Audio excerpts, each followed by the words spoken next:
International forum for promoting homeopathy द्वारा आयोजित इस दैनिक हिंदी वेबिनार श्रृंखला में मैं डॉक्टर नेहा कक्कड़ यहाँ पर उपस्थित सभी डॉक्टर्स का हार्दिक स्वागत करती हूँ। आज का सेशन स्टार्ट करने से पहले हम अपनी रूटीन प्रेयर करेंगे। तो जैसा कि आप सब जानते हैं, आईएफपीएच निरंतर दैनिक वेबिनार आयोजित करता है। हिंदी में हमारा सेशन होता है 7:30 से 8:30, 8:30 से 9:30 हमारा इंटरनेशनल इंग्लिश सेशन होता है और 9:30 से 10:30 लोकल मलयालम सेशन।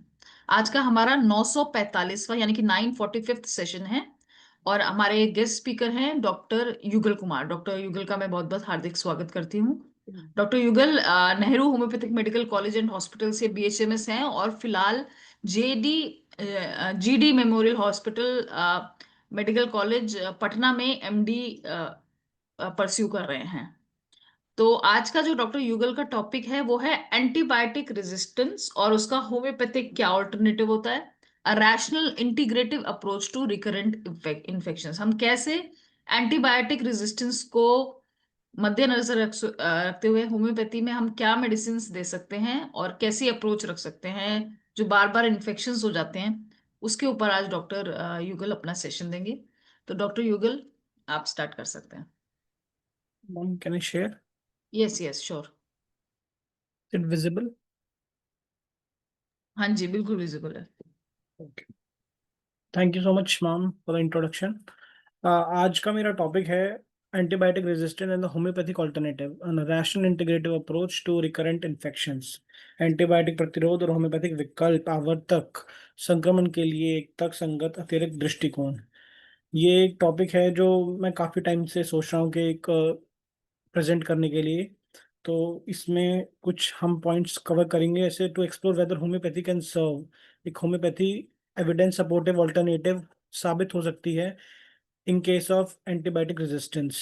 तो उसके अंदर हम मैनेजमेंट के बारे में बात करेंगे और उसके अंदर करंट कुछ केसेस होंगे जो हम उसके अंदर रिकरेंट इन्फेक्शन के केसेस होंगे, हम उसके बारे में बात करेंगे इस पीपीटी के दौरान। So what is antibiotic resistance? So हम स्टार्ट करते हैं, एंटीबायोटिक रेजिस्टेंस होती क्या है। Antibiotic resistance occur when the bacteria evolved mechanism to survive exposure to antibiotics. As a result, standard treatment become ineffective. तो एंटीबायोटिक रेजिस्टेंस तब होती है जब हमारे जो भी बैक्टीरिया हैं वो हमारे अलग अलग तरीके से इवॉल्व कर जाते हैं। जो भी एंटीबायोटिक्स है वो उनके खिलाफ इनफेक्टिव हो जाती है, तो उस दौरान हमारी एक बॉडी के अंदर एंटीबायोटिक रेजिस्टेंस पैदा हो जाती है। इसकी वजह से क्या होता है कि प्रोलॉन्ग इलनेस या फिर मोर्टालिटी रेट इंक्रीज हो जाता है। तो there are some causes of AMR, anti microbial resistance. तो ये कुछ कॉजेज हैं, जैसे ओवर यूज और मिस यूज ऑफ एंटीबायोटिक्स। जब भी कभी हम ओवर यूज या मिस यूज, जैसे जनरली आजकल इंडिया या कोई भी डेवलपिंग कंट्रीज के अंदर बहुत ज्यादा ओवर यूज और मिस यूज होता है मेडिसिन का। तो उस दौरान जैसे फॉर एग्जांपल नॉर्मल कफ, जैसे अभी मौसम चल रहा है कफ का, फीवर का, स्मोक वगैरह बहुत ज्यादा है, तो इस दौरान बहुत ज्यादा हम एंटीबायोटिक यूज होती है। तो इसकी वजह से हमारी बॉडी में एक एंटीबायोटिक रेजिस्टेंस पैदा हो सकती है। तो self medication without proper diagnosis, जो हम दुकान से जाके अपनी खुद से मेडिसिन एंटीबायोटिक्स लेके खुद से प्रिस्क्राइब करते हैं, तो उसकी वजह से भी हमारी में एक एंटीबायोटिक रेजिस्टेंस पैदा हो सकती है। Incomplete antibiotic courses allow bacteria to survive. हम कई बार क्या होता है कि हमें इस दौरान देखते हैं कि भाई एक 4 दिन का अगर कोर्स होता है तो लोग 2 दिन मेडिसिन खा लेते हैं, बोले ठीक हो गए, हम फिर हम छोड़ देते हैं मेडिसिन। तो इसकी वजह से हमारी बॉडी के अंदर एक एंटीबायोटिक रेजिस्टेंस पैदा होती है, ये भी एक कॉज हो जाता है। इसके अलावा हम use of broad spectrum antibiotics when narrow spectrum, मतलब जो भी नैरो स्पेक्ट्रम एंटीबायोटिक्स की जगह हम अगर ब्रॉड स्पेक्ट्रम ज़्यादा हैवी डोज वगैरह लेना शुरू करते हैं तो उसकी वजह से हमारी बॉडी में एंटीबायोटिक रेजिस्टेंस पैदा होती है। अगर कुछ कॉजेज में आते हैं हमारा एग्रीकल्चर और वेटनरी मिसयूज के अंदर। जब भी हमारे कोई गाय या भैंस वगैरह जो कुछ भी उनमें दिक्कत आती है, रूटीन एंटीबायोटिक्स हम यूज करते हैं लाइफ स्टॉक्स में, पोल्ट्री फार्म्स के अंदर, तो उसकी वजह से टू प्रमोट ग्रोथ और प्रिवेंट डिजीजेस की वजह से, तो उसकी वजह से भी एक लाइफ स्टॉक जो फूड चेन होती है उसके अंदर भी हमारी धीरे धीरे करके एक रेजिस्टेंस पैदा होनी शुरू हो जाती है। Antibiotic residues entering the food chain and the environment, जब भी वो फूड चेन के अंदर आ जाता है, तो लाइव स्टॉक्स के अंदर, पोल्ट्री फार्म्स के अंदर, तो नॉन वेज जो खाते हैं तो उसके अंदर एक एंटीबायोटिक रेजिस्टेंस पैदा हो सकती है। Transmission of resistance bacteria from animal to human via food और कॉन्टैक्ट, जब भी कोई भी एनिमल और कोई भी ह्यूमन के या फूड के थ्रू एंटीबायोटिक रेजिस्टेंस एक हमारे प्रोसेस में आ जाती है। Poor infections preventions and control, जब भी इनएडिक्वेट सैनिटेशन हाइजीन प्रैक्टिसेस जो हेल्थ केयर में होती है, या फिर कोई lack of infection control measure leading to hospital acquired, जो हॉस्पिटल एक्वायर्ड बहुत ज़्यादा इन्फेक्शंस होते हैं, तो उस दौरान ये एंटीबायोटिक रेजिस्टेंस के कुछ कॉजेज हो जाते हैं। तो insufficient vaccination coverage, increasing infection rate and antibiotic use, lack of rapid and accurate diagnostic, जो भी हम डिफरेंशिएट, कई बार डिफरेंशिएटिंग हो नहीं पाता कि ये बैक्टीरिया है या वायरस की वजह से हुआ है, तो इसकी वजह से हम एंटीबायोटिक्स का मिसयूज कर सकते, मिसयूज बहुत ज़्यादा होता है। या फिर कोई भी एक गैस बेस्ड जो डायग्नोस्टिक एंटीबायोटिक प्रिस्क्राइबिंग होती है खुद से ही, तो उसकी वजह से भी हमारी बॉडी में बहुत ज़्यादा एंटीबायोटिक रेजिस्टेंस पैदा होती है। तो ये कुछ कॉजेज थे एंटीबायोटिक एक माइक्रोबियल रेजिस्टेंस के। ओवर द काउंटर, ये सबसे आजकल के टाइम पे सबसे ज़्यादा जो कॉमन फैक्टर होता है एक एंटीबायोटिक रेजिस्टेंस का, वो होता है ओवर द काउंटर अवेलेबिलिटी। मतलब हम कभी भी काउंटर पे जाके या किसी भी फार्मेसी में जाके खुद से दवाई ले सकते हैं, और ये इंडिया में कोई भी डेवलपिंग कंट्रीज के अंदर ये बहुत ज़्यादा कॉमन प्रैक्टिस होती है कि इजी एक्सेस हो जाता है एंटीबायोटिक का without any prescription. Environmental factors भी कुछ होते हैं, improper disposal of antibiotics and medical waste containing water and contaminating water and soil, तो इसकी वजह से भी हमारी फूड चेन के अंदर या लाइफ वाटर वाटर सोर्स की वजह से भी हमारे बॉडी के अंदर एक माइक्रोबियल रेजिस्टेंस पैदा होती है। ग्लोबल ट्रैवल एंड ट्रेड, तो जो भी rapid spread of resistance train across border through human, जो भी मूवमेंट होती है उसकी वजह से भी इन्फेक्शन अलग अलग कंट्रीज में फैलते हैं। ये कुछ फैक्टर्स थे पॉजिटिव जो हमारे एंटी माइक्रोबियल रेजिस्टेंस को बढ़ावा देते हैं। इसके अलावा हम कुछ बात करते हैं इम्पैक्ट ऑन ह्यूमन माइक्रोबायोम, जो इंसान के गट हेल्थ में कैसे, इंसान के अंदर जो माइक्रोबायोम है उसको कैसे इफेक्ट करता है। तो एंटीबॉडी जो होती है, वो एंटीबायोटिक्स जो होती है हमारे गट को, हमारी रेस्पिरेटरी माइक्रोबायोटा को बहुत ज़्यादा इफेक्ट करती है। लीड्स टू इम्यूनिटी, हमारी इम्यूनिटी बहुत ज़्यादा डिक्रीज हो जाती है, हमारे पास सेकेंडरी इन्फेक्शन से हम बहुत ज़्यादा प्रोन हो जाते हैं। Increase risk of allergies, allergies के बहुत ज़्यादा रिस्क बढ़ जाते हैं, ऑटो इम्यून डिसऑर्डर्स के रिस्क बहुत ज़्यादा बढ़ जाते हैं। होम्योपैथी ऑफर्स माइक्रोबायोम, होम्योपैथी एक हमारा एक बेस्ट ऑल्टरनेटिव होता है, और वो भी एक माइक्रोबायोम फ्रेंडली ऑल्टरनेटिव होता है इन केसेस ऑफ एंटीबायोटिक रेजिस्टेंस। ये कुछ डेटा है जो ग्लोबल क्राइसिस बताता है हमारा माइक्रोबी एंटी माइक्रोबियल रेजिस्टेंस को लेकर। Anti microbial resistance occur when the microbes evolve to resist treatment. W H O ये एक लीडिंग कॉज आजकल के टाइम पे बनने वाला है एक एंटीबायोटिक रेजिस्टेंस। तो इसके अंदर होता है क्या, मिस यूज ओवर यूज जब भी इन चीज़ों का होता है तो एक रेजिस्टेंस पैदा होती है। इसके अलावा कोई भी prophylactic use, miss use, over use, agriculture में मिस यूज, ह्यूमन में मिस यूज, तो इसकी वजह से हमारी बॉडी के अंदर एक एंटीबायोटिक रेजिस्टेंस बहुत ज़्यादा पैदा होती है, स्पेशली कुछ कंट्री जैसे इंडिया, चाइना, कुछ पार्ट ऑफ अफ्रीका। तो यहाँ पे ओटीसी सेल बहुत ज़्यादा कॉमन होती है, ओटीसी प्रैक्टिसेस बहुत ज़्यादा कॉमन पाई जाती है। तो इसकी वजह से हमारे अंदर एक एंटीमाइक्रोबियल रेजिस्टेंस पैदा होती है। यहाँ कुछ पैथोजेंस हैं, pathogens of concern, MRSA, ESBL and CRE, ये कुछ माइक्रो पैथोजेंस हैं जो एंटीबायोटिक रेजिस्टेंस कॉज करते हैं। Methicillin resistance of Staphylococcus aureus, extended spectrum beta lactamase and producing E coli, carbapenem resistance, anti Enterobacteriaceae, ये कुछ।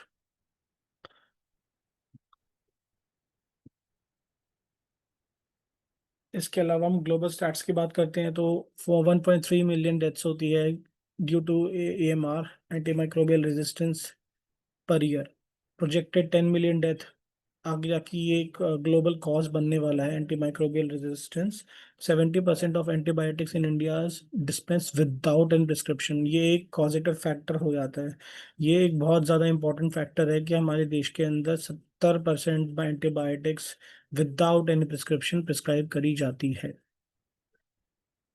WHO recognise AMR as one of the top 10 global public threat. ये एक WHO की report है। By the year to 2050, 10 million people per year could die from resistant infections, surpassing cancer and mortality। और इसकी वजह से हमारे देश दुनिया में बहुत ज़्यादा नुकसान हो रहा है। इंडिया के अंदर 2.8 मिलियन और ट्रिलियन इसकी जो कॉस्ट है GDP की, वो इफेक्ट होगी इसकी वजह से। तो ये एक लीडिंग कॉज बनते जाएगा टाइम टू टाइम। अभी चल रहा है एंटीबायोटिक रेजिस्टेंस की वजह से। तो why antibiotic over use persist, ये होता क्यों है? तो इसके कुछ कारण होते हैं। डिफिकल्ट, हम डिफरेंशिएट नहीं कर पाते कि वायरल इन्फेक्शन कौन सा है, बैक्टीरियल इन्फेक्शन कौन सा है। तो इसकी वजह से एंटीबायोटिक का मिसयूज बहुत ज़्यादा होता है। पेशेंट के डिमांड की वजह से, खासकर पेशेंट की वजह से, जो पेशेंट को क्विक क्योर चाहिए होता है, उसकी वजह से भी एंटीबायोटिक रेजिस्टेंस बहुत ज़्यादा होती है। लैक ऑफ रैपिड डायग्नोस्टिक्स और OTC एंटीबायोटिक मिसयूज। तो ये कुछ कारण होते हैं जिसकी वजह से एंटीबायोटिक ओवरयूज बहुत ज्यादा हमारे देश के अंदर परसिस्ट कर रहा है। कुछ मैकेनिज्म होता है, मैकेनिज्म ऑफ रेजिस्टेंस, कैसे रेजिस्टेंस पैदा होती है अलग अलग, जैसे genetic mutation enabling drug resistance. Some bacteria naturally change their gene. These changes can make antibiotics less effective or completely useless against them. Enzymatic degradation of antibiotics, beta lactamase production. Some bacteria make special enzymes like beta lactamase that break down antibiotics, destroying the medicine before it can work. तो इसकी वजह से भी हमारे में एक resistance पैदा होती है बॉडी के अंदर। Biofilm formation protecting microbes. Bacteria can form a slimy layer on surfaces that acts like shield, protecting them from the antibiotics। तो इसकी वजह से भी एक फिल्म बन जाती है, उसकी वजह से भी एक एंटीबायोटिक रेजिस्टेंस पैदा हो जाती है। Horizontal gene transfer between the species. Bacteria can share resistant gene with each other even across different species, helping the spread of antibiotic resistance। अब हमने बहुत सारी चीजें पढ़ लिया, होम्योपैथी पे आते हैं। होती क्या है एंटीबायोटिक रेजिस्टेंस, ये हम जान लिया। हम जानते हैं कि होम्योपैथी कॉन्सेप्चुअल, हम होम्योपैथी का क्या रोल होता है एंटीबायोटिक रेजिस्टेंस के अंदर, तो होम्योपैथी क्यों इंपॉर्टेंट है। तो होम्योपैथी जो पिलर्स हैं, सिमिलिया सिबिलिस कुरेंटर, like blood like we cure by like, individualisation, और इस वाइटल फोर्स, इम्यूनिटी। तो ये सब हमारे कुछ प्रिंसिपल्स होते हैं जिसके बेसिस पे हम ट्रीटमेंट करते हैं और करते रहेंगे। तो सिमिलिया सिमिलिस क्वेंटम मतलब let like be cure by like, treating infection based on totality of symptom rather than pathogen type. Pathogen को देख के नहीं, हम टोटालिटी ऑफ सिम्टम को देख के हम उसका ट्रीटमेंट करते हैं। Individualisation, two patient with the same diagnosis may receive entirely different remedies. ये एक इंडिविजुअलाइजेशन का कॉन्सेप्ट बहुत ज्यादा इंपॉर्टेंट होता है हमारे में, और सबसे ज्यादा प्रोडक्टिव भी ये होता है इंडिविजुअलाइजेशन, क्योंकि एवरी पर्सन इज डिफरेंट। इसके अलावा वाइटल फोर्स एंड इम्यूनिटी। तो वाइटल फोर्स और इम्यूनिटी का, homeopathy aims to stimulate the body self healing and regulatory mechanism. जो हम वाइटल फोर्स पढ़ते हैं, सेल्फ बहुत ज़्यादा इंपॉर्टेंट होती है, हमारी बॉडी में रिवाइव करती है। तो इसका कॉन्सेप्ट बहुत ज़्यादा इंपॉर्टेंट होता है होम्योपैथी पर्सपेक्टिव से। कुछ केसेस में शेयर करता हूँ जो मेरे खुद के केसेस हैं ट्रीट किए हुए। A patient named Parth Yadav, age 8 years, sex male, 14 January 2025 consultation है। तो चीफ कंप्लेन इनको थी recurrent tonsillitis for past 2 years. तो बच्चे में बहुत कॉमनली इन्फेक्शन बहुत जल्दी पकड़ते हैं। तो काफ़ी टॉन्सिलाइटिस की प्रॉब्लम रही है इनको। एपिसोड एवरी 3 to 4 वीक होता ही होता था, और हर बार एमोक्सिलिन और एजिथ्रोमाइसिन के अलावा कोई रिलीफ मिलता ही नहीं है। चाहे कितने कफ सिरप पिला लिए या कुछ भी कर लिया, नहीं आता रिलीफ। इसके अलावा ये प्रॉब्लम कंसिस्टेंटली फैमिली हिस्ट्री के अंदर भी इनको परसिस्ट कर रही है। तो प्रेजेंटिंग सिम्टम इनके थे severe sore throat, worse by swelling, swallowing, और pain radiating to ears. Pain हमेशा जब भी कोई भी टॉन्सिलाइटिस की दिक्कत होगी या पेन हमेशा रेडिएट करेगा ईयर्स की तरफ। हाई ग्रेड फीवर होगा with chills. enlarged tonsils may be enlarged with white patches, white spots. Offensive breath during attack. Tendency to catch cold after exposure to cold air and cold drinks. So aggravation by cold air and cold drinks. General weakness after each episode. Past history. Repeated courses of antibiotics since age 6. No history of rheumatic fever. Full term normal delivery. Vaccinated is a patient is diagnosed. Mother is allergic to allergic rhinitis, and father has sinusitis. History of sinusitis, not a recurrent sinusitis, but there's a history of sinusitis. Physical generals, chilly patient, profuse sweat on head, tendency to eczema in childhood. Desire ice cream, your sweet. These are desire, and aversion to milk. Sleep sound, lying on abdomen, appetite adequate, thirst is slightly decreased, stool satisfactory, and urine has no problem. These are the physical generals and presenting symptoms.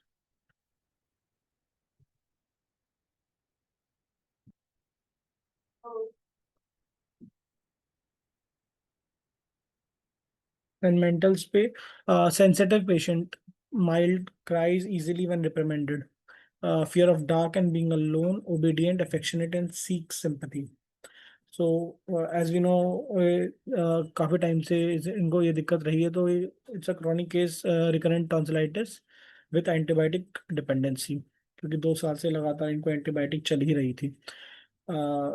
इसके अलावा कुछ characteristics symptom जो noticeable थे वो थे recurrent tonsillitis, exposure to cold, perspiration on head during sleep, chilly sensitive and mild temperament, desire of sweet, aversion to milk, and tendency to glandular affections.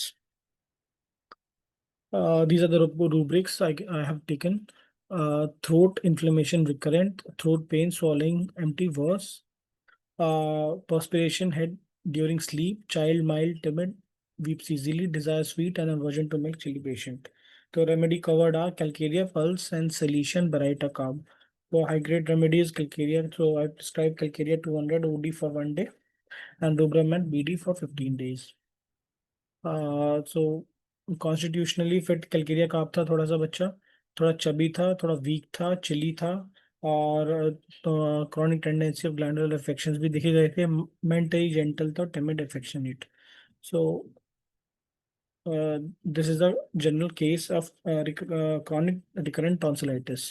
So follow up after almost a month or 15, yes, almost after a month, the patient came. There's no such acute episode. There's slightly mild throat, sore throat. I prescribe Rubramed for SL, for BD for 1 month. Then after this, after almost 20 25 days, a patient came back and there's improved general health. Appetite is much better. Then again, I prescribe SL for BD for 1 month. Uh, then almost a month later, there's no recurrence for last 2 months. No episode of tonsillitis. Increase मतलब apatite भी काफ़ी increase हो गई थी, काफ़ी ठीक हो गई थी। इम्यूनिटी भी बेटर थी, कोई सेकेंडरी इन्फेक्शंस की कोई हिस्ट्री नहीं मिली थी। सो एक लास्ट डोज कैलकेरिया का 200 single dose I prescribe, and from then on the patient does not have any symptoms of tonsillitis. So almost after 6 months of treatment, there is no antibiotics were used. Patient will be free from infection. No recurrence of tonsillitis till 6 months. Immunity increase हुई है, antibiotic completely stops. So this is a classical homeopathic improved local resistance, especially in children. I've seen cases जो जिसमें बच्चों में काफी ज्यादा जो infections की प्रॉब्लम होती है वो बच्चों में बहुत रिकरेंट मिलती है और बहुत जल्दी ठीक भी होती है। तो इसके अंदर होम्योपैथी का काफी अच्छा प्रभाव माना जाता है।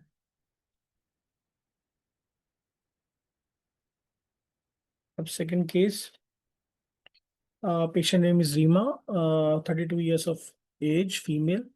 Chief complaint of recurrent UTI from 1.5 years. Symptom reoccur every 2 months after antibiotic use. Ciprofloxacin and nitro फ्यूराटाइन खाते हैं ये हमेशा ही, जब भी इनको कोई भी यूटीआई की दिक्कत होती है, रिकरेंट यूटीआई की कंप्लेन थी. Presenting complain is burning pain during urination, frequent urging होती है काफ़ी ज़्यादा, इवन फॉर स्मॉल क्वांटिटी, बहुत ज़्यादा स्मॉल क्वांटिटी के लिए फ्रीक्वेंट बहुत ज़्यादा पानी पीती है. Pain in lower abdomen before urination, better after.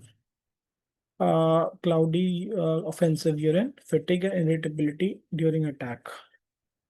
बहुत ज़्यादा चिड़चिड़ापन होता है इनको जब भी इनको पेन और बर्निंग वगैरह बहुत ज़्यादा होती है तब. रिकरेंट यूटीआई की हिस्ट्री इनको रही थी, फिर 4 साल से after child birth, after the delivery इनको ये दिक्कत शुरू हुई थी. और काफ़ी ज़्यादा एंटीबायोटिक्स स्टार्टिंग से इनकी चली रही थी. कोई डायबिटीज़ किसी चीज़ की, कोई रीनल पैथोलॉजी, कोई हिस्ट्री नहीं है. मदर को डायबिटीज़ है एंड फादर को हाइपरटेंशन. पर्सनल हिस्ट्री के अंदर एज सच कुछ मिला नहीं, बस जनरल चीज़ है, crave salt and spicy, sleep mildly disturb, थोड़ा बहुत काम की वजह से. हाँ, patient is constipated, hard stools and unsatisfactory stools are there. पानी का इंटेक काफी कम है, ऑलमोस्ट 1 लीटर और हाफ अ लीटर और 1 लीटर के अराउंड. फिजिकल जनरल्स में थर्मल और hot, patient is hot. Thirst काफी ज्यादा इंक्रीज्ड है, 3 से 4 लीटर काफी ज्यादा पानी पीती हैं ये. मेंसेस बहुत रेगुलर हैं, स्कैंटी मेंसेस हैं, रेगुलर हैं लेकिन बहुत स्कैंटी आते हैं. फ्लो काफ़ी स्कैंटी है और last for 2 days. In 2 days after regular flow है लेकिन last for 2 days. No heavy bleeding, no dysmenorrhoea, nothing. Acne की स्लाइट एक्ने भी है इनको, काफ़ी टाइम से रहे हैं ये, स्टार्टिंग से ही रहे हैं इनको काफ़ी टाइम एक्ने की दिक्कत. इरिटेबल है especially before menses, sensitive to contradiction, perfectionist हैं अपने काम में, अच्छी हैं काफ़ी ज़्यादा. स्कूल टीचर हैं तो काम अच्छी तरह करती हैं. फास्टिडियस है, likes things in order, anxious about health and cleanliness, always thinking कि मेरे को ये कैसे हो गई, ये छोटी मोटी छोटे से छोटा इन्फेक्शन जब भी होता है तो बहुत बहुत ज़्यादा परेशान हो जाती हैं. तो recurrent lower urinary tract infection के इनका डायग्नोसिस हुआ था. Symptoms are taken urine burning during and after, before and during urination, frequent urging with anti urine. इसके अलावा ऑफेंसिव ऑर्डर है, हॉट थर्स्टी फास्टिडियस नेचर है और कॉन्स्टिपेशन की हिस्ट्री है, बहुत ज़्यादा सीवियर कॉन्स्टिपेशन रहता है इनको. रेपोर्टाइजेशन में हमने urine burning during micturition, urging frequent scanty urine, urine offensive, mind fastidious, constipation, hard stools, unsatisfactory, thermal is hot. Medicine are नक्सोमिकल, आइको and sulphur sepia. So final इतनी प्रिस्क्रिप्शन जल्दी विल बी इसने नक्सोमिका प्रेजेंटेशन 200. खत्म कर देगा, ये आधे घंटे बकवास करनी पड़ेगी मेरे को. 5 के बाद 6 आ रहा है, क्या हुआ?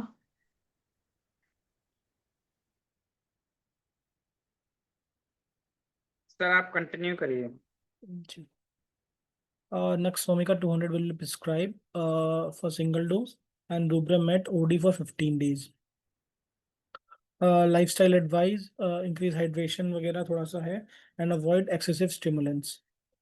Explanation में patient will be irritable, oversensitive, sedentary life है इनकी, digestive sluggishness, constipation, urine burning with frequent urging, history of antibiotic use and drug sensitivity. So इनका follow up लिखा हुआ है. तो almost after 15 days she came, burning markedly reduce हुई है काफ़ी ज़्यादा पहले से और फ्रीक्वेंसी काफ़ी कम हुई है यूरिन की. और उसके बाद एसएल प्रिस्क्राइब करी गई थी. Then after 1 month no recurrence, कोई बर्निंग वगैरह दिखाई नहीं दी, फिर वापस से एसएल दी गई. Then almost after 1 month and half there is slight burning in the urine. Then we again prescribe Nuxomica 200 single dose, and then almost after a month or 15 days, there is no such complaint, no complaint, overall general improvement. then prescribe तब से वो SL पे चल रही हैं. So all the urine कोई culture and routine microscopy are normal, nothing is there. तो ये केस था यूटीआई का जो होम्योपैथी के थ्रू ठीक हुआ है, करंट यूटीआई का। सो इस केस से इस चीज को देख के हमें पता चलता है कि होम्योपैथी का काफी अच्छा एक स्कोप होता है एंटीबायोटिक रेजिस्टेंस के अंदर। तो हमेशा जरूरी नहीं होता कि हम हर चीज के लिए एंटीबायोटिक्स ही लें। इसके homeopathic is a very good alternative for antibio during the case of recurrent infections. So the presented cases highlights how individualized homeopathic treatment can effectively address recurrent infection that previously require repeated antibiotic courses by strengthening the patient's innate defense mechanism rather than targeting pathogens directly. Homeopathy not only prevented relapse but also restored overall vitality and well-being. Both cases demonstrated long-term remission without antibiotics, showing improved immunity, reduced recurrence, and better physical and emotional balance. This suggests that classical homeopathy, when applied judicially, it can serve as a rational and integrative approach to managing recurrent infection in the era of antibiotic resistance. तो काफी ज्यादा effective होती है homeopathy हमेशा ही recurrent infection या कोई भी mild infection, even chronic infections के अंदर भी हमेशा एंटीबायोटिक रेजिस्टेंस से ज्यादा effective homeopathy is a very best alternative for these conditions. While these findings are encouraging integration with conventional medicine, patient education, and further clinical research, इसके अंदर थोड़ी बहुत रिसर्च अभी चलनी होनी चाहिए। Further clinical research remain essential to validate expand homeopathy role in combating antimicrobial resistance. तो homeopathy का हमेशा से एक काफी ज्यादा अपर हैंड रहा है। हमेशा कोई भी क्रॉनिक कंडीशन या क्रॉनिक इन्फेक्शंस के दौरान हमेशा एक मैंने जितना अपनी प्रैक्टिस में अभी 1 डेढ़ 2 साल के अंदर देखा है, तो जो वेदर चेंज के टाइम पे या फिर कभी कोई भी वेदर चेंज, मेनली सर्दी से गर्मी हुई या गर्मी से सर्दी हुई या बारिश के मौसम में जब भी कोई माइल्ड इन्फेक्शंस वगैरह होते हैं, तो homeopathic best, it works very greatly. So healing begins when we respect nature intelligence within the microbe and within ourselves. The future of medicine lie in harmony, not in resistance. तो दवाइयों से ज्यादा जरूरत है समझ की, बीमारी नहीं आदत है आजकल इलाज की। जब प्रकृति के साथ चले इंसान का मन, तो रोग भी हार जाए, जीत जाए जीवन। Thank you so okay doctor युगल कुमार, अच्छी much. प्रेजेंटेशन थी आपकी।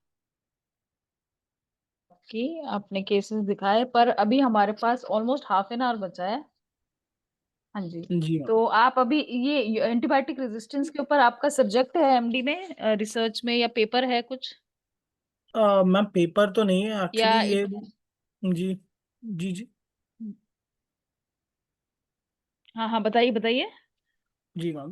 मैम मेरा प्रोजेक्ट हमेशा से हाँ। गठिया पाई का रहा है, लेकिन अभी जैसे फिलहाल हम्म। काफ़ी ज़्यादा ना, बेसिकली दिल्ली से हम बिलोंग करते हैं, तो दिल्ली के अंदर इस टाइम पोल्यूशन बहुत ज़्यादा लेवल है। तो काफ़ी पेशेंट्स के अभी काफ़ी कंप्लेंट्स वगैरह आती है कि काफ़ी ज़्यादा कफ हो रहा है, स्मोक हो रहा है, बहुत हम्म। ज़्यादा थ्रोट एक की दिक्कत आ रही है। तो इस वजह से हम मतलब काफ़ी हम्म। ज़्यादा इस टाइम पे मतलब अभी भी रिपोर्ट्स अभी हमने न्यूज़ देखा तो न्यूज़ में पता चला कि काफ़ी ज़्यादा हॉस्पिटल्स वगैरह में भीड़ अभी बहुत ज़्यादा हो गई है क्योंकि दिक्कतें बहुत ज़्यादा आ रही है। तो ऐसे केसेस के अंदर होम्योपैथी काफ़ी प्रभावशाली साबित हुई है। और जब भी ऐसे केसेस आते हैं तो बहुत हम्म। जल्दी चांसेस होते हैं, कहते हैं ना कि होम्योपैथी बहुत स्लो काम करती है, बहुत धीरे काम करती है। अगर हम करेक्ट मेडिसिन, ऐसे केसेस के अंदर होम्योपैथी का बहुत अच्छा प्रभाव देखा जाता है। और मैं हमेशा देखता हूँ जब भी ये ऐसा हर साल जब भी सर्दी का टाइम शुरू होता है या बार सर्दी से गर्मी का टाइम शुरू होता है, तो इस टाइम पे इन्फेक्शन बहुत जल्दी पकड़ता है। तो इस टाइम पे मैंने जितना अभी तक अपना नोटिस किया है, काफ़ी ज़्यादा केसेस आते हैं और काफ़ी ज़्यादा ठीक बहुत जल्दी हो जाते हैं। तो हम जो बोलते हैं कि होम्योपैथी बहुत हम्म। ज़्यादा स्लो काम करती है, बहुत धीरे काम करती है, तो उसको आंसर देने का यही टाइम होता है कि इन इन्फेक्शंस को कम से कम टाइम में ठीक किया जाए। तो यहाँ पे हम्म। होम्योपैथी का काफ़ी अच्छा हम्म। रोल माना जाता है।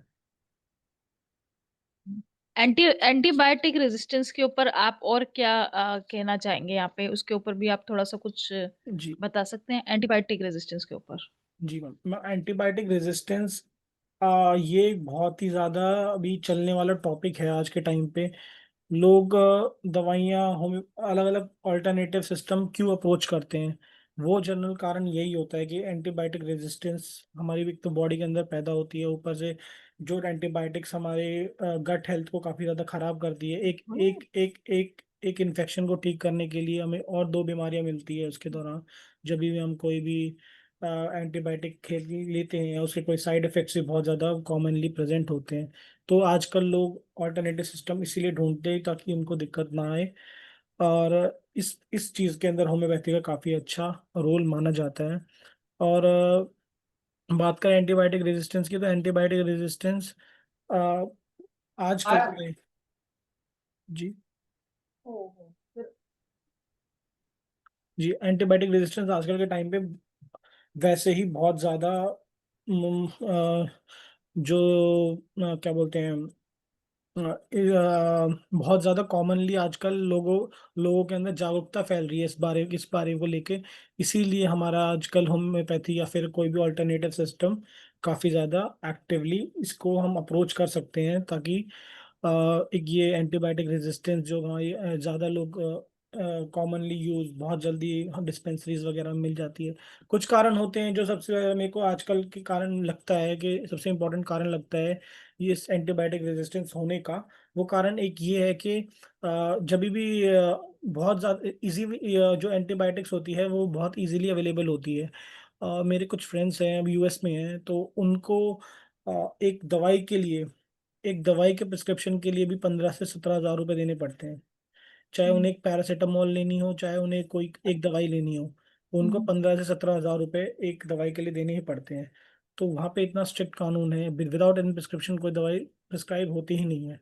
लेकिन जो भी डेवलपिंग कंट्रीज हैं, इंडिया, चाइना, अफ्रीका, तो यहाँ पे ये चीज़ें बहुत ज़्यादा कॉमन है, बहुत ज़्यादा एक्सपायरी मेडिसिन भी हमें मिलती है। तो ये सब कारण होते हैं एंटीबायोटिक रेजिस्टेंस को बढ़ावा देने के लिए। हम्म। तो ये सब इन सब चीज़ों की वजह से एंटीबायोटिक में एंटीबायोटिक रेजिस्टेंस बहुत बढ़ती है, बहुत ज़्यादा बढ़ती है। और वो एक टाइम पे आने के बाद कोई एंटीबायोटिक्स हमारी बॉडी पे काम करती भी नहीं है। हाँ जी। हाँ, यहाँ पे मैं ये कहना चाहूंगी कि एंटीबायोटिक रेजिस्टेंस स्पेसिफिकली हमें देखने को मिलता है बच्चों में। जी बच्चे जो होते हैं, जो उनको रिकरेंट जैसे ब्रोंकाइटिस का अटैक है, जैसे आपने टॉन्सिलाइटिस का केस बताया, जी या रिकरेंट फीवर जब चेंज ऑफ सीजन में होता है, या रिकरेंट एलर्जीज होती हैं, या कोई भी रिकरेंट इन्फेक्शन है, बहुत सारे रिकरेंट यूटीआईज होते हैं। तो उन केसेस जी में एंटीबायोटिक्स का एक्सेसिव यूज होता है, और हर बार जब वो बच्चे को फीवर आ रहा है, या गला खराब हो रहा है, या कफ हो रहा है, तो हम एंटीबायोटिक डोज देते हैं। तो एक टाइम के बाद आप देखेंगे उसमें हम पैटर्न ऑब्जर्व करते हैं कि जो general over the counter antibiotics है, जैसे एमोक्सिसिलिन है, जी या फिर एजिथ्रोमाइसिन है, वो भी जी जैसे कुछ टाइम बाद काम करना बंद कर देती है, फिर डॉक्टर्स दूसरा सॉल्ट लिख के देते हैं, जी जैसे सेफिरुक्साइम या सेफोडिक्साइम। तो इस तरह से हमें खुद ही देखने को मिलता है कि किस तरह बॉडी एक स्पेसिफिक ग्रुप ऑफ एंटीबायोटिक, फिर वो आपका कल्चर कराएंगे कि आपको ये वाला एंटीबायोटिक अब नहीं सूट कर रहा है, इसमें रेजिस्टेंस आ रही है, तो दूसरा जी दिया जाएगा। तो ये एक बहुत बड़ा इशू है। और मुझे अभी भी याद है, पिछले कुछ महीने पहले टाइम्स ऑफ इंडिया में एक बहुत बड़ा आर्टिकल आया था एंटीबायोटिक रेजिस्टेंस के ऊपर, कि धीरे धीरे, क्योंकि इतना ज्यादा एक्सेसिव यूज ऑफ एंटीबायोटिक्स हो चुका है, कि लोग स्पेसिफिकली बच्चे उससे रेजिस्टेंस हो जाते हैं, और एक टाइम के बाद कोई भी एंटीबायोटिक काम नहीं करती है। तो ये भी एक तरह की अलार्मिंग सिचुएशन हो जाती है कि एंटीबायोटिक काम ही नहीं कर रही है। अगर ऐसा हो जाएगा, तो उसको जब सच में एंटीबायोटिक्स की जरूरत होगी, तो उसको दिक्कत आएगी। तो जब जी जो भी रिकरेंट छोटे मोटे इन्फेक्शन, इवन छोटे मोटे क्या मतलब, जो भी इन्फेक्शन अगर हम होम्योपैथी से ही पहले ठीक करने की कोशिश करें, ऑब्वियसली कुछ कुछ केसेस में रिजल्ट नहीं मिलते हैं, तो वहां पे एंटीबायोटिक देनी पड़ती है। लेकिन पहले हमें ट्राई करना चाहिए, क्योंकि बॉडी को हम जैसी आदत डालेंगे वैसी पड़ जाएगी। जो लोग ऑलरेडी जी एंटीबायोटिक लेते हैं, उनके ऊपर फिर होम्योपैथिक, क्योंकि इतने टाइम से आप एंटीबायोटिक ले रहे हैं, बॉडी भी एक रेजिस्टेंस दिखाती है कई बार होम्योपैथी पे। जी हाँ। तो ये एक बहुत ही अच्छा टॉपिक आपने लिया। जी हाँ जी। ये तो और मैम काफी ज्यादा बढ़ गया है। मैंने भी अभी देखा था, अभी 2-3 दिन पहले की ही बात है, मैंने एक पेशेंट को देखा था। पूरा एक ना, पूरे टेस्ट करा के आए थे, मतलब ऑलमोस्ट वो टेस्ट भी आई थिंक 1,500-2,000 के ऊपर का ही कॉस्ट करता है एंटीबायोटिक रेजिस्टेंस को देखने के लिए कि आपके अंदर कौन कौन से मेडिसिन को लेके एंटीबायोटिक रेजिस्टेंस पैदा हो रही है। तो ये पूरा का पूरा इतना मोटा पर्चा बना के लेके आए थे। तो ये भी एक कॉस्ट, एक तो होम्योपैथी एक करेक्ट ऑल्टरनेटिव होता है, एक तो कॉस्ट इफेक्टिव भी है, ऊपर से इन्वायरमेंट फ्रेंडली भी है, गट फ्रेंडली भी है। तो एक होम्योपैथी काफी ज्यादा इस चीजों में अच्छा साबित होती है। बिल्कुल बिल्कुल बिल्कुल। स्पेशली अब जो हम देखेंगे, जैसे इंडिया में तो सिनेरियो है, जैसे आपने बताया बाहर बाहर की कंट्रीज में बहुत ज्यादा अवेयरनेस होनी चाहिए होम्योपैथिक मेडिसिन के लिए, क्योंकि होम्योपैथिक मेडिसिन बाहर तो they consider it as a placebo. जी। उसके लिए जरूरी है कि वहाँ की जो मतलब काफी बड़े लेवल पे चेंजेस चाहिए, गवर्नमेंट भी रिकग्नाइज करे और लोगों में भी ये जागरूकता है कि हाँ होम्योपैथी हम यूज कर सकते हैं फॉर रिकरेंट इन्फेक्शन। वहाँ पे बहुत क्योंकि वैसे तो वो डॉक्टर्स आपको जब तक प्रिस्क्रिप्शन वहां नहीं मिलता तब तक आपको कोई मेडिसिन नहीं मिलेगी। नहीं मिलती मैम। हाँ जी। तो लेकिन प्रिस्क्रिप्शन में भी वहाँ के डॉक्टर्स एंटी एलर्जिक एंटीबायोटिक्स लिखते हैं और वहाँ के लोगों में भी रेजिस्टेंस आ जाती है। तो उन केसेस में भी अच्छा रोल अगर प्ले कर सकते हैं, अगर अच्छी अवेयरनेस हो तो। अवेयरनेस होनी बहुत जरूरी है वहाँ पे, क्योंकि बहुत सी कंट्रीज में अवेयरनेस ही नहीं है कि होम्योपैथी अच्छा काम करती है, सिर्फ प्लेसिबो नहीं है। तो इस चीज के ऊपर भी बहुत अवेयरनेस की जरूरत है। जी। हाँ, तो जैसे हमारा आईएफपीएच है, ऐसी और भी कम्युनिटीज इंटरनेशनल बनी है जो काम कर रही हैं टू इंक्रीज होम्योपैथी यूसेज बाहर। तो उसी चीज से हम बढ़ावा दे सकते हैं होम्योपैथी को, जब तक अवेयरनेस नहीं आएगी। जी इंडिया में मैम, तो काफी awareness is a awareness. Very important thing, बहुत जरूरी होता है अवेयरनेस को हम्म फैलाना। खास करके अपर अपर सेक्शन तो फिर भी थोड़ा बहुत करते हैं अवॉइड, मतलब अवॉइड इन सब चीज़ों को लेके। जैसा कि हम देखते हैं होम्योपैथी में बोलते हैं कि जो ज़्यादा पढ़े लिखे लोग होते हैं वो होम्योपैथी लेते हैं, जो मिडिल क्लास या लोअर लोअर मिडिल क्लास लोग होते हैं वो होम्योपैथी इतना प्रिस्क्राइब नहीं करते, क्योंकि उन्हें क्विक क्विक रिलीफ चाहिए होता है। तो ये हम्म भी एक बहुत ज़रूरी कारण होता है कि एक अवेयरनेस की कमी है। इस टाइम पे एक अवेयरनेस की बहुत ज़्यादा सख्त कमी रहती है कि आपको बताना होगा कि ये सब चीज़ें बहुत हानिकारक होती है आपकी गट हेल्थ के लिए, आपके सही बात। लिए, आपके शरीर के लिए।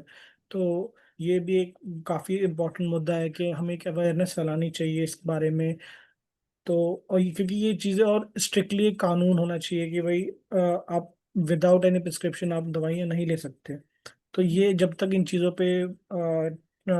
हम लोग ज़्यादा विचार नहीं करेंगे तब तक कुछ और इफेक्टिव नहीं दिखाई देगा। और कैप होनी चाहिए एंटीबायोटिक प्रिस्क्रिप्शन के ऊपर, क्योंकि जी। इंडिया में एलोपैथिक डॉक्टर्स, कुछ डॉक्टर्स तो अब बेटर उस पर चले गए हैं कि एंटीबायोटिक जल्दी प्रिस्क्राइब नहीं करते हैं, लेकिन मोस्टली डॉक्टर्स एंटीबायोटिक्स पे ही डाल देते हैं। और उन केसेस में फिर यही रहता है कि इतनी धड़ल्ले से आप एंटीबायोटिक यूज करते हो कि एक टाइम के बाद वो काम करना ही बंद कर देती है। बिल्कुल तो उसके बिल्कुल। ऊपर भी एक लिमिटेशन या कैपिंग होनी चाहिए कि आपको कितने पीरियड बाद एंटीबायोटिक देनी है या कितनी सिवियरिटी में देनी है। पहले लाइट मेडिसिन ही दें चाहे एलोपैथिक दे रहे हैं, तो वो बहुत जरूरी है होना। और ऑब्वियसली होम्योपैथी एक बहुत बढ़िया ऑल्टरनेटिव प्रोवाइड कर सकती है। जी। और कोई केस यहाँ पे प्रेजेंट करना चाहते हैं अभी हमारे पास, क्योंकि ऑलमोस्ट 20 मिनट्स हैं। जी हम थोड़ा जल्दी जल्दी कर दिया मैंने एक्चुअली मैं मुझे आइडिया नहीं था इतना जल्दी हो जाएगा, कि हाँ मेरे को जी। लग रहा था आई थिंक एक घंटा हो जाएगा। आप, हाँ आप कोई नहीं, आप एक दो केस अगर कोई आपके दिमाग में आ रहे हैं आप और यहाँ पे हाँ। ओरली आप बता सकते हैं, जी जी। या और किसी का यहाँ पे कोई मैम एक क्वेश्चन बच्ची हो। का केस है, बच्ची का केस है, एक छोटी बच्ची है, मेरी नेफ्यू ही है एक्चुअली। सो उस वो जब से पैदा हुई है, मतलब उसको खांसी जुकाम की, मतलब बहुत, मतलब कहते हैं ना बिल्कुल ही एकदम से खांसी जुकाम की बहुत जल्दी इन्फेक्शन हो जाता था। सो अभी गांव में रहते हैं वो लोग कुछ दो, तो वहाँ पे इतना कुछ होम्योपैथी है नहीं वहाँ पे। सो स्टार्टिंग से ही उनकी एलोपैथिक मेडिसिन ही चली है, तो जब भी कुछ दिक्कत हुई एंटीबायोटिक्स बेस्ट ऑप्शन होता है, क्योंकि वो हर जगह मिल जाती है। और जो ये होते हैं जो गांव में वैसे फ्रॉड वाले डॉक्टर्स वगैरह होते हैं जो वैसे, हम्म तो वो बहुत आसानी से एंटीबायोटिक्स प्रिस्क्राइब कर देते हैं। तो हम्म स्टार्टिंग से उनको ये दिक्कत रही है। एंड इसका हमेशा से कफ कोल्ड की दिक्कत, आई थिंक 3 या 4 इयर्स की है वो। सो उस टाइम पे उनको डायग्नोस तो कुछ हुआ नहीं, क्योंकि हॉस्पिटल्स वगैरह में दिखाया नहीं था। तो उनको मैंने स्टार्टिंग में तो बेलेडोना प्रिस्क्राइब करी थी, क्योंकि काफ़ी रिकरेंट कोल्ड था। टॉन्सिलाइटिस की बहुत ज़्यादा दिक्कत थी उनको। टॉन्सिलाइटिस, टॉन्सिल हमेशा गला सूजा रहता था। गले के अंदर मतलब कुछ खाया नहीं, ठंडा नहीं खाया जाएगा या कुछ चीज़ें खाई नहीं जाएगी। तो बेलेडोना काफ़ी अच्छा काम किया था। बेलेडोना 200 मैंने चलाई थी उनकी, 2 से 3 महीने चलाई थी। तो उस टाइम पे उनको काफ़ी रिलीफ था। और आज तक अभी वो आई थिंक 5-6 इयर्स की हो गई होंगी। तो तब से उनको काफ़ी बेटर है। और एंटीबायोटिक्स की बहुत कम ज़रूरत पड़ती है अब तो। ऑल्दो पड़ती है, कई कई बार बहुत ज़्यादा पेन होता है, लेकिन काफ़ी ज़्यादा कम हो गया उसकी वजह से। तो ये केस था जो मेरे घर में ही था। ओके। मैंने जो पर्सनली देखा है एंटीबायोटिक रेजिस्टेंस कुछ ऐसे जैसे कि टाइफॉइड के जो केसेस होते हैं वहां पे एक एंटीबायोटिक दी जाती है जैसे जिसका नाम है मोनोसेफ। मोनोसेफ। मोनोसेफ हाँ जी, मोनोसेफ एंटीबायोटिक दी जाती है। और एक पेशेंट मेरे पास आती थी, फीमेल पेशेंट थी, और उसको प्रेग्नेंट वो हो गई, और प्रेगनेंसी से पहले भी टाइफाइड था, प्रेगनेंसी के दौरान भी उनको टाइफाइड रहा पॉजिटिव। और पूरी जो प्रेगनेंसी है उसमें वही वो डॉक्टर्स तो मोनोसेफ ही तो, और लेकिन मोनोसेफ लेने के बाद भी उनका फीवर नहीं जाता था, और बहुत ज्यादा वीकनेस, एक्सट्रीम वीकनेस, भूख ना लगना। और आप ये देख सकते हैं कि प्रेग्नेंट लेडी के लिए ये कितना हार्मफुल हो सकता है कि उसको भूख ही नहीं लग रही है और रिकरेंट फीवर आ रहा है, हम्म। तो बच्चों के लिए भी बहुत हार्मफुल है। तो उसमें मैंने जो मेडिसिन यूज करी थी उनका जो केस, क्योंकि वो जो वैसे पर्सनालिटी थी, तो ट्यूबरकुलाइनम से केस मैंने स्टार्ट किया था। और ट्यूबरकुलाइनम के बाद मैंने नैट्रम म्यूर दिए उनको। और नैट्रम म्यूर से वो केस जो है टाइफाइड का, नैट्रम म्यूर, आप सोच सकते हैं नैट्रम म्यूर हम कहाँ सोचेंगे, जहाँ एलिमेंट्स ऑफ ग्रीफ हो या फिर हम्म। इमोशनल लेवल हो। लेकिन वो एज अ पेशेंट जब हम देखते उनका जो कॉन्स्टिट्यूशन था वो ब्रूडिंग और साइकोटिक कॉन्स्टिट्यूशन निकल के आ रहा था। तो और लेकिन एज सच नाइट्रोम्यूर में आपको टाइफाइड के सिम्टम्स नहीं मिलते हैं। जी। लेकिन क्योंकि वो कॉन्स्टिट्यूशनल उनकी मेडिसिन थी, तो नाट्रम्यूर ने उनका जो टाइफाइड का वो है, उनकी रिपोर्ट पॉजिटिव आ गई। और सिम्टम्स ऑफ फीवर, वीकनेस, भूख ना लगना, ये सारे सिम्टम्स काफी लो लेवल पे हो गए। फीवर तो ऑलमोस्ट चला ही गया था, वीकनेस भी बेटर हो गई थी, भूख almost 50 to 60% she was able to eat better during her pregnancy time. और पूरी प्रेगनेंसी उनकी काफी सही निकल गई। और एंड तक फिर हम टाइफाइड टेस्ट कराते रहे, तो वो टाइफाइड नेगेटिव ही आया। शुरू के 3 मंथ्स में दिक्कत रही थी, उसके बाद वो प्रेगनेंसी काफी बेटर होती चली गई। विद ट्यूबरकुलाइनिम से स्टार्ट किया था और नाट्रम्यूर से। तो उस केस में भी मोनोसेफ वाज मतलब मोनोसेफ की रेजिस्टेंस ही आ रही थी एक तरह से उनको, क्योंकि उसकी वजह से उनको फीवर नहीं उतर रहा था, और कोई एंटीबायोटिक हम दे नहीं सकते थे पूरी प्रेगनेंसी में, हाई ग्रेड एंटीबायोटिक, क्योंकि वो नुकसान करती है उनको। और वैसे ही एपेटाइट डिक्रीज थी, antibiotic is against the nature. तो ये एक केस था जिसमें टाइफाइड में भी हमने यहाँ पे एंटीबायोटिक रेजिस्टेंस से होकर होम्योपैथी से हमने उस केस को मैनेज अच्छे से किया। तो ऐसे काफी सारे केसेस होते हैं हमारी डे टू डे प्रैक्टिस में आते हैं। यहाँ पे और कोई अपना केस प्रेजेंट करना चाहे एंटीबायोटिक रेजिस्टेंस का कोई एग्जांपल तो बता सकता है।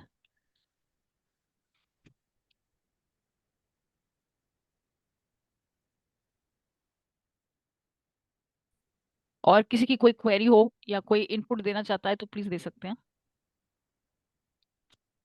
मेरी कहाँ से कर रहा है?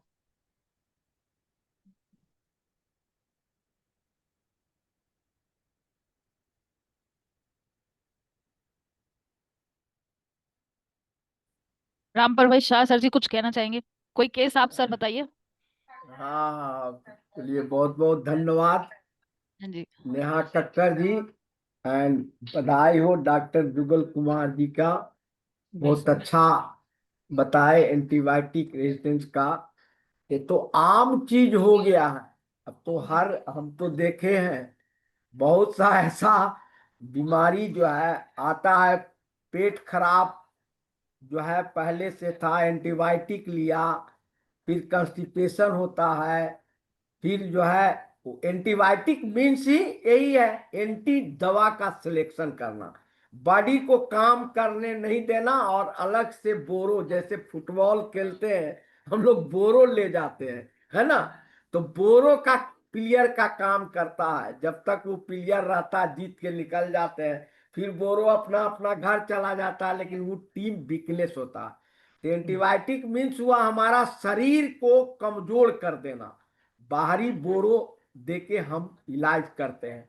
तो बहुत केस ऐसा आया है जो कि हम देखे हैं कि बच्चे को एंटीबायोटिक दिया डायरिया के केस में, और उसको फिर कोई दवा एलोपैथिक जो है काम नहीं करता था, और उसको कंस्टिपेशन हो गया सीवियर, और दांत भी नहीं आ रहा है, बहुत सा ऐसा प्रॉब्लम है।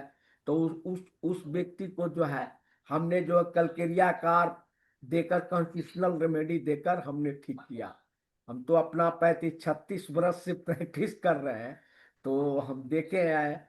तो बहुत एंटीबायोटिक जो है, और बीमारी का जड़ यदि मानिए तो होम्योपैथिक जो इलाज करती है और एलोपैथिक जो इलाज करती है, बहुत सा बीमारी जो है उसी का देन है, एंटीबायोटिक का देन है। बीमारी जो क्रोनिक बीमारी आया है, जो हम लोग को होम्योपैथिक में फिर आता है इस तरह का। अब ऐसा कोई सीवियर होता है, जैसे ट्यूबरकुलोसिस का केस है, उसमें लोग जो है देते हैं, या एडमिटिक केस है तो उसमें देते हैं, लेकिन वो उसके पहले यदि हिस्ट्री लिया जाए, पास्ट हिस्ट्री, तो उसमें रोल जो है एलोपैथिक का ही रहता है, जिसके कारण से हुआ सफर करता। तो बहुत अच्छा लगा आपका जो एंटीबायोटिक रेजिस्टेंस पर बहुत बढ़िया दिए। ऐसे तो हम ज्यादा करके जो है नक्स का पहले देते हैं, उसको आने के बाद, उसके बाद जो है कोई दवाई सिलेक्ट होता है कंस्टिट्यूशनल, तो उस आधार पर हम दवाई को सिलेक्शन करते हैं और देते हैं। आप जीडी में हैं, एमडी कर रहे हैं जीडी में? जी सर, जी सर। अच्छा, हम जीडी में प्रोफेसर हैं, फार्मेसी का एचओडी है, समझे जी ना। तो इसीलिए तो बहुत बढ़िया लगा। आप जो है सर। बहुत बहुत धन्यवाद। जी सर, थैंक यू सर। और कोई अपना इनपुट यहाँ पे देना चाहता है? एंटीबायोटिक रेजिस्टेंस के कोई केस प्रेजेंट करना चाहता है तो वो कर सकता है। अभी हमारे पास ऑलमोस्ट 12 मिनट्स शेष हैं। डॉक्टर युगल, आप और कई केस बताइए। Um, please. मैम, हम एक केस है जो मेरा खुद का आरए का केस है, वो गठिया बाई का केस है मेरा। लेकिन हम्म। चल रहा था ट्रीटमेंट उनका, आरए का ट्रीटमेंट ही चल रहा था बीच में। लेकिन काफ़ी ज़्यादा उनकी इम्यूनिटी वीक थी और प्रोन टू इन्फेक्शन बहुत ज़्यादा थी वो। तो उस दौरान भी मैंने काफ़ी देखा था कि ये होम्योपैथिक अप्रोच काफ़ी ज़्यादा इफेक्टिव होता है जो रिकरेंट इन्फेक्शंस होते हैं उस टाइम पे। तो उस टाइम पे सर ने बोला नक्स स्वामी का काफ़ी अच्छे काम कर दी, क्योंकि उनकी ऑलरेडी ये मेथोट्रेक्सेट वगैरह जो मेडिसिन होती है आरए की, ये सब चल रही थी। सो उस टाइम पे होम्योपैथी ना आरए के अंदर काफ़ी ज़्यादा मतलब। बच्चे बेचारे, इनका लंपेट गया क्या, वो क्यों जी। परेशान हो? हम्म। तो उसके अंदर क्या केसेस था, तो आरए का पेशेंट था। अ, तो उस टाइम पे काफ़ी ज़्यादा उनकी हालत ख़राब थी, क्योंकि डिफ़ॉर्मिटी भी काफ़ी है उनको। तो डिफ़ॉर्मिटी की वजह से मतलब एक बहुत ज़्यादा ना इम्यूनिटी काफ़ी वीक है, तो रिकरेंसी बहुत ज़्यादा है इन्फेक्शंस को लेके। तो उस टाइम पे नक्सवामिका ने काफ़ी अच्छा काम किया। नक्सवामिका के साथ-साथ मैंने बेलेडोना भी बीच में चलाई थी एक बार, एज़ जो हम देते हैं कॉम्प्लीमेंट्री टाइप में। सो ये उस टाइम मेडिसिन ने काफ़ी अच्छा काम किया था। ऑल्दो क्रॉनिक कंडीशन तो आरए का ट्रीटमेंट चल ही रहा था, लेकिन बीच में एक दौरान पे होम्योपैथी ने काफ़ी अच्छा ट्रीटमेंट दिया था उस टाइम पे। तो हम ऐसा ही नहीं कि नॉर्मल केसेस के अंदर हम कोई बड़ी बीमारी चल रही है उस दौरान भी बीच में हम अगर कोई कॉम्प्लीमेंट्री टाइप में या फिर कोई और बीच में कोई मेडिसिन दे पाए, तो वो भी काफ़ी इफेक्टिव काम करती है।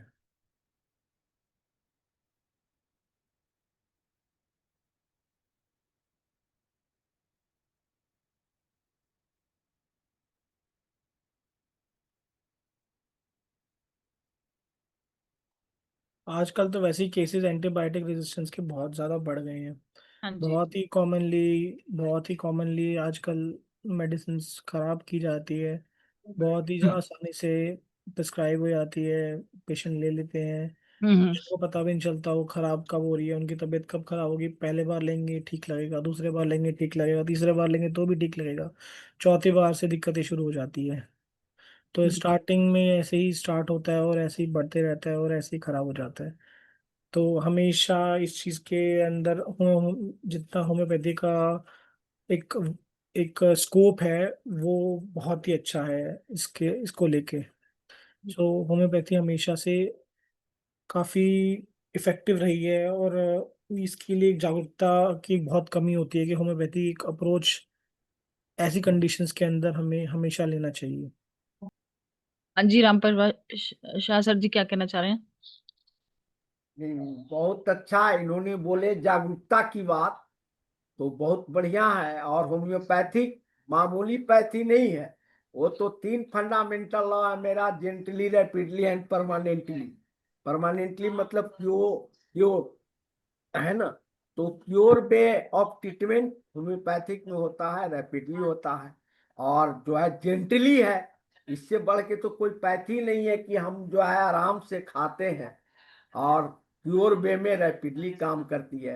अब बेलाडोना की जहां बात करें तो अधिकतर पेशेंट बेलाडोना का मिलता है हमारे बच्चे में, हर तरह का जो है केस। आपने जो बताया बेलाडोना, तो बेलाडोना हम देते हैं बर्ड, BIRD, बर्ड। बी से बर्ड। बर्निंग, जहां पर बर्निंग हो। आई से इंफ्लामेशन, जहां पर सूजन या लालिमा लिए हुए हो। आर से रेड, लालिमा लिए हुए हो। और जो है डी से डिलेरियम। तो बेलाडोना, यह 4 चीज यदि मिल जाता है तो belladonna is the perfect remedy, है ना। तो इसीलिए एक्यूट केस में तो हम लोग बेलाडोना, ब्रानिया, ये सब केस देते रहते हैं। और बहुत अच्छा बताए, और बहुत बढ़िया जो है। हाँ ठीक है, हो गया, कीजिए। हाँ युगल जी। जी सर। हाँ, आप पीपीटी को हटा दीजिए ना। जी सर। और किन्हीं को कुछ सवाल है?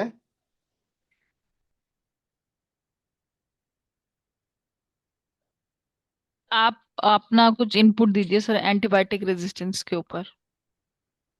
हाँ, एंटीबायोटिक रेजिस्टेंस तो आज के दुनिया का सबसे बड़ा प्रॉब्लम है।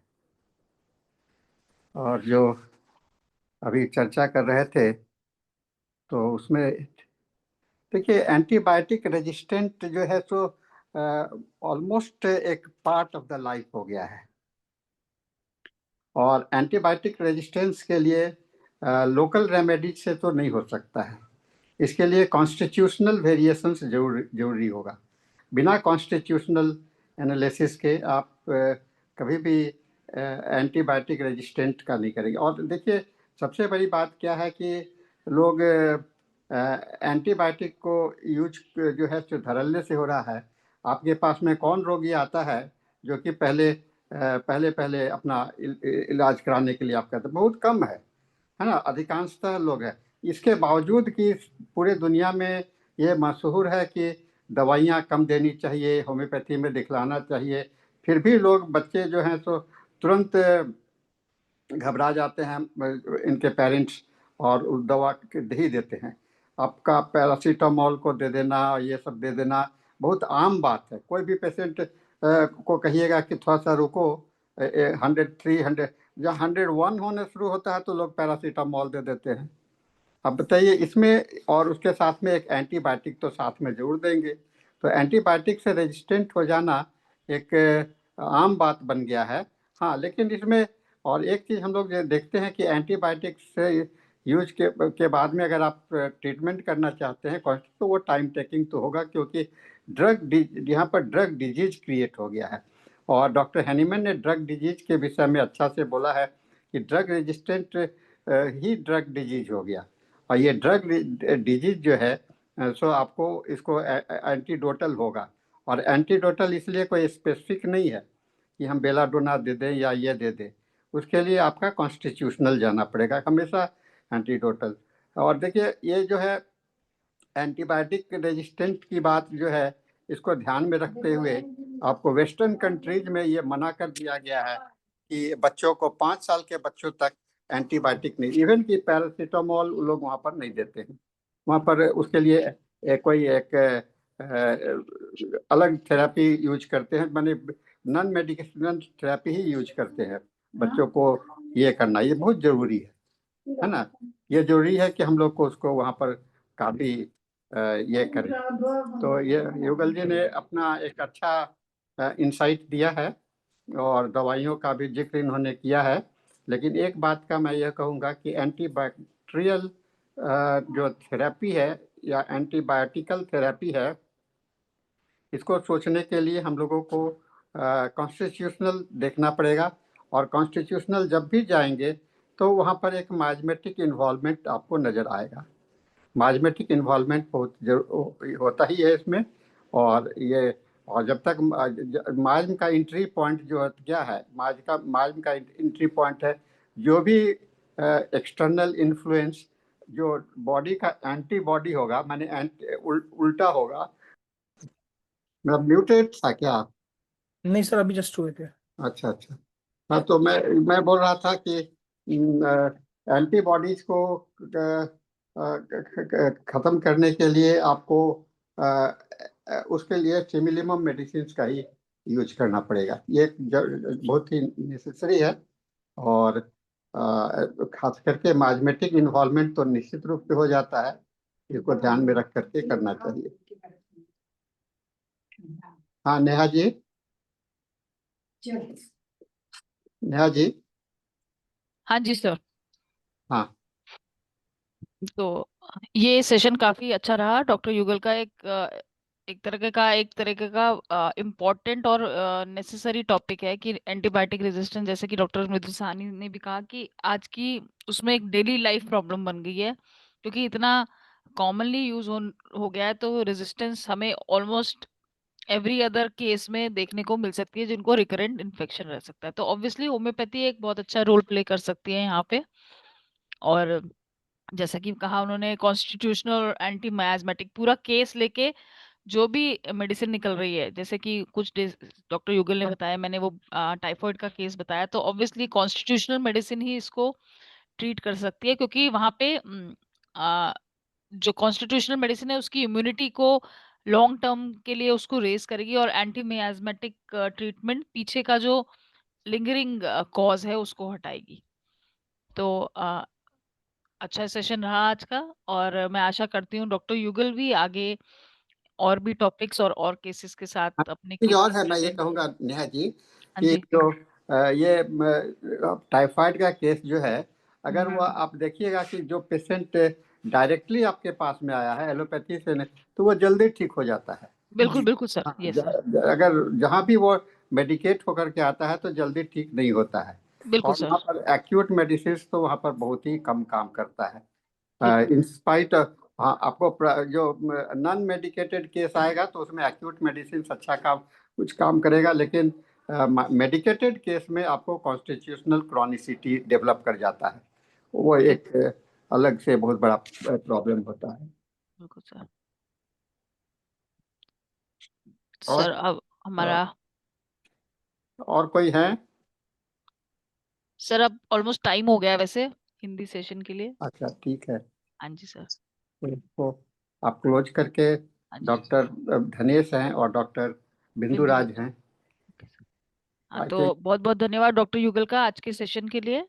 Thank you ma'am. हाँ, आशा करती हूँ आज आगे भी आप इसी तरह प्रेजेंट करते रहेंगे। बिल्कुल बिल्कुल। हाँ जी, तो इसी के साथ हमारा आज का हिंदी सेशन समाप्त होता है, और इंग्लिश सेशन के लिए मैं हैंड ओवर करती हूँ डॉक्टर बीजे बिंदुराज को। धन्यवाद।